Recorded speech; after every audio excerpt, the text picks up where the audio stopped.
Hi dears. ഇന്ന് നമുക്ക് കുറച്ച് വെറൈറ്റി ആയിട്ട് കുറച്ച് വണ്ടികളുടെ പടം വരച്ചാലോ?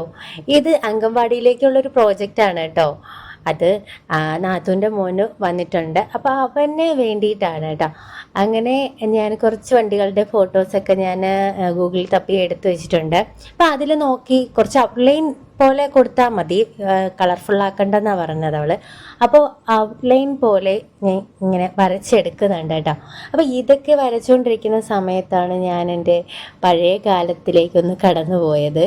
കുട്ടിക്കാലത്ത് നമ്മുടെ ആൺകുട്ടികൾക്കൊരു ക്രൈസാണ് ഈ വാഹനങ്ങളുടെ പടം വരയ്ക്കുക എന്നത് കേട്ടോ. എൻ്റെ വീട്ടിലൊരു ആൺകുട്ടി ഉണ്ടായിരുന്നു, എൻ്റെ അണ്ണൻ തന്നെ. അപ്പോൾ അണ്ണൻ ഇതുപോലെ വണ്ടിയുടെ പടമൊക്കെ ഇങ്ങനെ വരയ്ക്കും. അതൊക്കെ എങ്ങനെയാണോ അത് കണ്ട് നോക്കിയൊന്നും അല്ല വരയ്ക്കുന്നത്, അല്ലാതെ തന്നെ ഒരു ഇമാജിനേഷനൊക്കെ ഉണ്ടല്ലോ. അപ്പോൾ അവർ ചിന്തിച്ച് വാഹനങ്ങളോടായിരിക്കുമല്ലോ ആൺകുട്ടികൾക്ക് കൂടുതലും താല്പര്യം. അപ്പോൾ ഇതൊക്കെ ഇങ്ങനെ വരയ്ക്കുന്നത് ഞാൻ കണ്ടിട്ടുണ്ടേ. എനിക്കാണെങ്കിൽ വല്ല പൂവോ മറ്റേ വീട് അങ്ങനെയൊക്കെ ഉള്ള ഒരു പ്രകൃതിയുമായിട്ട് ഇണങ്ങി നിൽക്കുന്ന കുറച്ച് സീനറീസ് വരയ്ക്കാനായിരുന്നു എനിക്കിഷ്ടം. പക്ഷെ അണ്ണനാണെങ്കിൽ ഇതുപോലുള്ള ബസ്, ലോറി അതൊക്കെ അടിപൊളിയായിട്ട് വരയ്ക്കുമായിരുന്നു. പക്ഷെ ഇപ്പോൾ പുള്ളിക്കാരൻ അത്ര വരപ്പൊന്നുമില്ല. അപ്പം വേറെ വഴിയിലൊക്കെ അങ്ങ് സഞ്ചരിച്ച് അങ്ങ് പോയി. പക്ഷെ ഞാനും ഇടയ്ക്ക് വെച്ച് എവിടേക്കോ തെന്നിമാറി പോയെങ്കിലും പിന്നെയും വരയിലോട്ട് തന്നെ തിരിച്ചു വന്നു. വരയ്ക്കുന്നതൊക്കെ നന്നാവുന്നുണ്ടോ എന്ന് നോക്കാനായിട്ട് ഒരാൾ അടുത്ത് തന്നെ ഇരിപ്പുണ്ട് കേട്ടോ. ഇഹാൻ അക്കുന്നാണ് ഞാൻ വിളിക്കുന്നത്. അപ്പോൾ അവൻ ഇങ്ങനെ ഓരോ പടങ്ങൾ കണ്ടിട്ട് ഇനി അടുത്തത് വേറെ വേണമെന്ന് പറഞ്ഞുകൊണ്ടിരിക്കുകയാണ്. കൂടെ എൻ്റെ പുത്രനും ഉണ്ട് കേട്ടോ, തുള്ളിച്ചാടുന്നുണ്ടില്ലേ.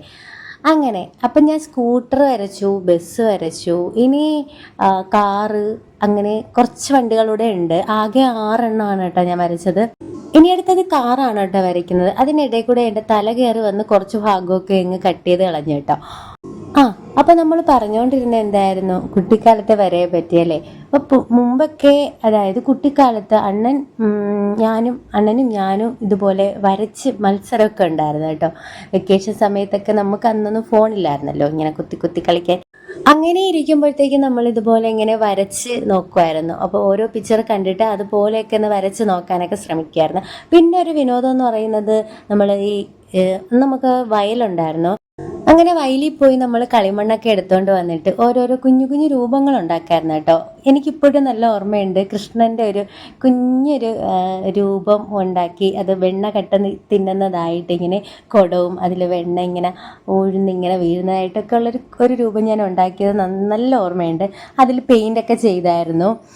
അതുപോലെ അണ്ണനും അതുപോലെ എൻ്റെ കസിൻ അവരൊക്കെ വരും ആ ഒരു വെക്കേഷൻ സമയത്ത്. എന്നിട്ട് ഇതുപോലെ നമ്മൾ ഓരോ കെട്ടുകാഴ്ചകളൊക്കെ ഉണ്ടാക്കുമായിരുന്നു. അതൊക്കെ ഒരു വല്ലാത്തൊരു ഫീലാണ് കേട്ടോ. ഇപ്പോൾ ഓർക്കുമ്പോൾ രോമാഞ്ചമൊക്കെ വരുന്നുണ്ട്.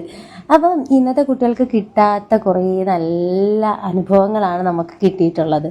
അന്നൊക്കെ നമ്മൾ കുട്ടിക്കാലത്ത് സ്വന്തമായിട്ട് ക്രിയേറ്റ് ചെയ്യുമായിരുന്നു ഓരോ കാര്യങ്ങൾ. പക്ഷേ ഇന്നത്തെ കുട്ടികളാണെങ്കിൽ അവിടെ ഇവിടെയൊക്കെ കണ്ടിട്ടാണ് ഓരോന്ന് ചെയ്യുന്നതല്ലേ. അപ്പം അത് തമ്മിലുള്ള ഒരുപാട് വ്യത്യാസങ്ങളുണ്ട്. നമ്മുടെ കാലഘട്ടവും അതുപോലെ തന്നെ ഇപ്പോഴത്തെ കുട്ടികളുടെ കാലഘട്ടവും തമ്മിൽ കുറേ വ്യത്യാസങ്ങളൊക്കെ ഉണ്ട്.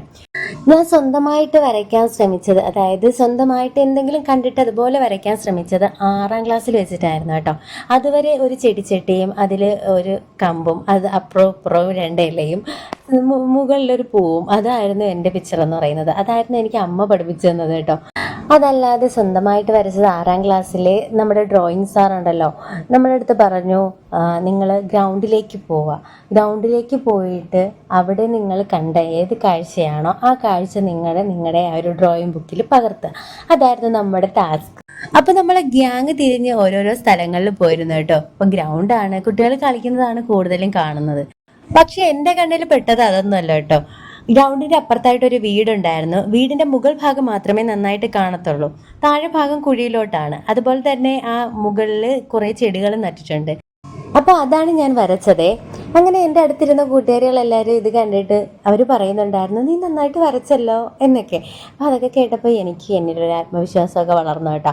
പിന്നെ അത് തൊട്ട് വര തുടങ്ങിയെന്നൊന്നും പറയാൻ പറ്റത്തില്ല. പിന്നെ ഞാൻ കുഞ്ഞു കുഞ്ഞു കോമ്പറ്റീഷനിലൊക്കെ പങ്കെടുക്കുമായിരുന്നു. അങ്ങനെ അപ്പോൾ വരച്ച് എയറോപ്ലെയിനും വരച്ച് തീർത്തു. ഇവിടെ കണ്ടോ, വണ്ടികൾ ഇങ്ങനെ നിരനിരായിട്ടിരിക്കുകയാണ്. എല്ലാവരെയും വികലാംഗരാക്കി ഇട്ടിരിക്കുകയാണ് കേട്ടോ. അപ്പോൾ അതൊക്കെയുള്ളൂ. ഒരു വണ്ടി വാങ്ങിച്ചാൽ അതിന് ഒരു ദിവസത്തെ ആയുസ് പോലും അവർ കൊടുക്കാറില്ല. ഇതുപോലെ ഇങ്ങനെ വാരി വലിച്ചിടും. അവർ വേറെ മാറിയിരുന്നു പോയി വേറെ എന്തെങ്കിലും കളിക്കും. ഇതൊക്കെയാണ് സ്ഥിരം പരിപാടികളെ. അപ്പോൾ വണ്ടിയെല്ലാം വരച്ച് തീർന്നു. ഇനി നമ്മൾ അതിൽ ബ്ലാക്ക് മാർക്കർ പെൻ വെച്ചിട്ട് ഔട്ട്ലൈൻ വരച്ചു കൊടുക്കുകയാണ് കേട്ടോ. എന്നാലേ ഒരു ലുക്കൊക്കെ വരുള്ളൂ. ഇത് ജസ്റ്റ് ഒരു ഔട്ട്ലൈൻ ഡ്രോയിങ് മാത്രമാണ് കേട്ടോ, വലിയ കളർഫുള്ളായിട്ടൊന്നും ചെയ്തിട്ടില്ല. അപ്പം 6 പിക്ചറും റെഡിയാണ് ഇവിടെ. അപ്പോൾ ഇത്രയൊക്കെ ഉള്ളൂ കേട്ടോ. അപ്പോൾ ഇന്നത്തെ വീഡിയോ ഇത്രയുള്ള വീഡിയോ ഇഷ്ടമായെങ്കിൽ ലൈക്കും സബ്സ്ക്രൈബും ചെയ്ത് സപ്പോർട്ട് ചെയ്യാൻ മറക്കരുതേ. ടാറ്റാ.